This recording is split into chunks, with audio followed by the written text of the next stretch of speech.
देश और दुनिया की तमाम छोटी और बड़ी खबरों के लिए हमारे चैनल को सब्सक्राइब करना न भूलें और बेल का बटन जरूर दबाएं। नमस्कार दोस्तों, स्वागत है आपका देश लाइव में और आपके साथ मैं हूं आशिमा त्यागी। अगर भारतीय राजनीति को आज एक वाक्य में समझना हो, एक वाक्य में, तो वो वाक्य यही होगा, बीजेपी अब वन वे पार्टी बन चुकी है। यहां आने के लिए दरवाजे खुले हैं, लेकिन बाहर जाने की कोई सुरक्षित राह नहीं है।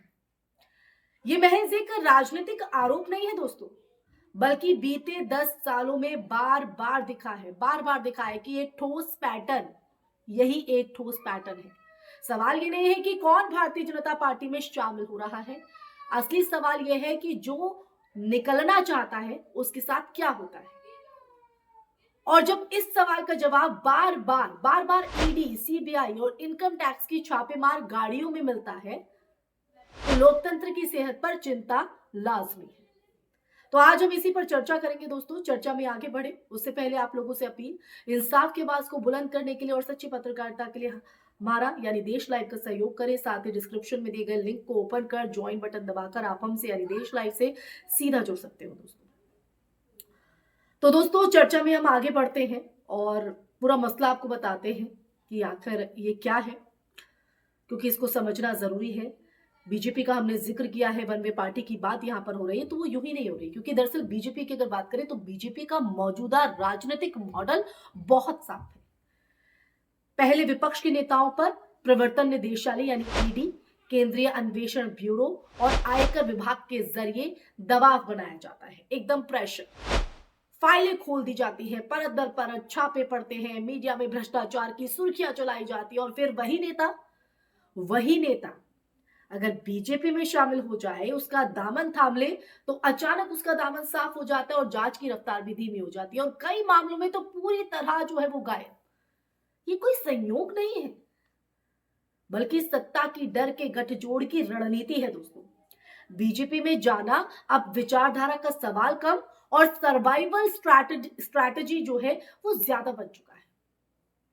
लेकिन कहानी की अगर बात करें तो कहानी यहीं खत्म नहीं होती है। असली खौफ तब शुरू होता है जब कोई नेता बीजेपी छोड़ने की हिम्मत करता है। तब उसे याद दिलाया जाता है कि एजेंसियां अभी भी जिंदा है, वो आप पर छापा मारेंगी, फाइलें अभी भी अलमारी में रखी है और छापेमारी की तारीखें कभी भी तय हो सकती है। तो यही वजह है, यही सच है कि आज भारतीय राजनीति में एक अजीब सी कैद दिखाई देती है। नेता आजाद नहीं है, वो बंधक है, बंदी है बीजेपी की। राजस्थान से सामने आई खबरें इसी सच्चाई की तरफ इशारा भी करती हैं दोस्तों। उसका महत्वपूर्ण एग्जाम्पल है। वहां ये साफ दिखता है कि कैसे सत्ता के साथ बने रहना नेताओं के लिए सुरक्षा कवच बन चुका है।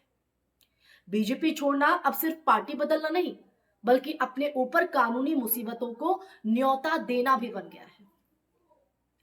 तो ये जो स्थिति है वो लोकतांत्रिक व्यवस्था के मूल सिद्धांत, राजनीतिक स्वतंत्रता के बिल्कुल उलट है। महाराष्ट्र इसका सबसे बड़ा और ताजा उदाहरण है। जैसे ही अजीत पवार के बारे में संकेत मिला, ये इशारा हुआ कि वो फिर से शरद पवार के साथ खड़े हो सकते हैं, वैसे ही खबरें आने लगी कि उनके करीबी लोगों पर जांच एजेंसियों की नजर तेज हो गई है, एक्टिव हो गई है। ऐसे में सवाल सीधा है कि अगर कानून निष्पक्ष है, तो जांच की टाइमिंग हमेशा राजनीतिक घटनाक्रम के साथ क्यों जुड़ी होती है? सत्ता के साथ रहने पर शांति और अलग होते ही छापे, ये कैसा न्याय है और कहां का न्याय है? ये पैटर्न केवल विपक्षी नेताओं तक सीमित नहीं है, बीजेपी के भीतर भी ये संदेश साफ है कि लाइन से हटने की कीमत चुकानी पड़ेगी। पार्टी की आईटी मशीनरी को ऊंचाइयों तक ले जाने वाले लंबे समय तक बीजेपी आईटी सेल का चेहरा रहे अमित मालवीय के मामले में भी ऐसी ही जो चर्चाएं हैं वो सामने आई। जैसे ही पार्टी से दूरी की अटकलें लगी, जांच एजेंसियों की सक्रियता की खबरें आने लगी। चाहे मामला कितना भी सच या झूठ हो, संदेश एक ही है, सत्ता से दूरी इज इक्वल टू संकट की शुरुआत। इस पूरी व्यवस्था में सबसे बड़ा जो नुकसान हुआ है जांच एजेंसियों की साख का। ईडी और सीबीआई जैसी संस्थाएं लोकतंत्र में सत्ता की ढाल नहीं बल्कि कानून की निष्पक्ष प्रहरी होती है। लेकिन जब आम नागरिक ये देखता है कि विपक्ष में रहते हुए नेताओं पर छापे पड़ते हैं और सत्ता में आते ही वही लोग पाक साफ कहलाने लगते हैं, तो भरोसा टूटता है और टूटेगा भी। ये भरोसा टूटना किसी एक पार्टी या नेता का नुकसान नहीं बल्कि पूरे लोकतंत्र की हार है। जी हां, हार है। बीजेपी का ये वन वे सिस्टम जो है वो राजनीति को विचारों की लड़ाइयों से हटाकर डर की अर्थव्यवस्था में बदल देता है। नेता अब जनता के मुद्दों पर नहीं बल्कि अपनी फाइलों और छापों के डर पर फैसले लेने को मजबूर है। नतीजा यह है कि विपक्ष कमजोर होता जा रहा है, संसद में सवाल कम होते जा रहे हैं और लोकतांत्रिक बहस की जगह सन्नाटा भरता जा रहा है। उसकी तो कोई जगह ही नहीं है, आप ये मान लीजिए, कोई जगह नहीं।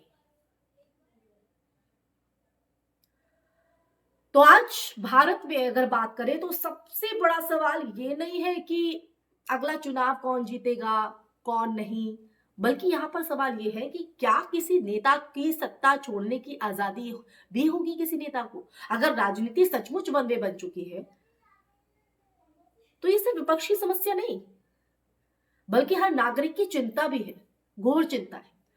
क्योंकि जिस दिन सत्ता बदलना अपराध बन जाए उस दिन लोकतंत्र सिर्फ एक शब्द रह जाता है, हकीकत नहीं।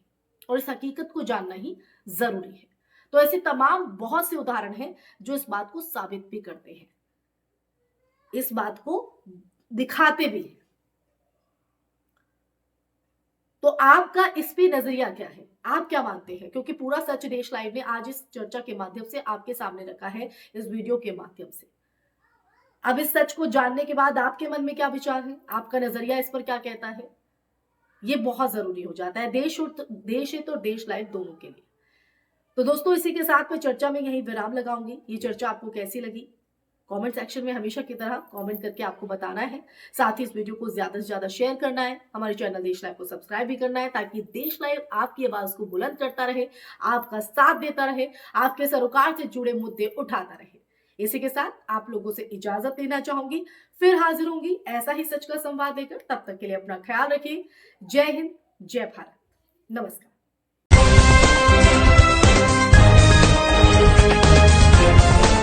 देश और दुनिया की तमाम छोटी और बड़ी खबरों के लिए हमारे चैनल को सब्सक्राइब करना न भूलें और बेल का बटन जरूर दबाएं।